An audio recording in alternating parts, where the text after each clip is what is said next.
Le voici, ce fameux pont suspendu de Varades qui a été mis en service en 1954 et qui, au fil du temps, a fini par être gagné par l'érosion. C'est pour cette raison que depuis 2014, il est sous surveillance 24 heures sur 24 et qu'une phase dite de sécurisation a été enclenchée en urgence pour venir étayer le pont.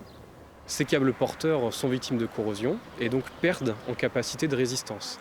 Donc pour pouvoir assurer la circulation des biens et des personnes sur l'ouvrage sans impacter la circulation quotidienne, on vient réaliser des appuis supplémentaires en Loire. Et pour réaliser ces appuis, on va réaliser une piste en Loire qui va permettre au matériel d'accéder en Loire par voie terrestre pour pouvoir fonder des appuis et atteindre le substratum rocheux sous la Loire.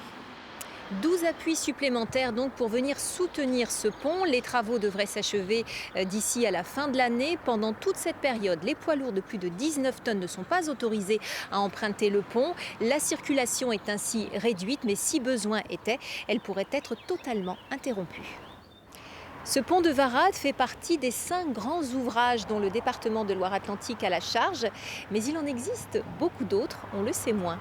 Nous avons 1500 ouvrages d'art. Il y a les plus grands, celui de Saint-Nazaire, et puis des tout petits qu'on ne voit même pas, mais qui sont des ouvrages d'art. Donc 1500 ponts en Loire-Atlantique qui, évidemment, engagent un entretien permanent, parfois des réhabilitations lourdes, donc c'est un budget important, plusieurs millions d'euros, plusieurs dizaines de millions d'euros parfois, quand il s'agit du pont de Saint-Nazaire.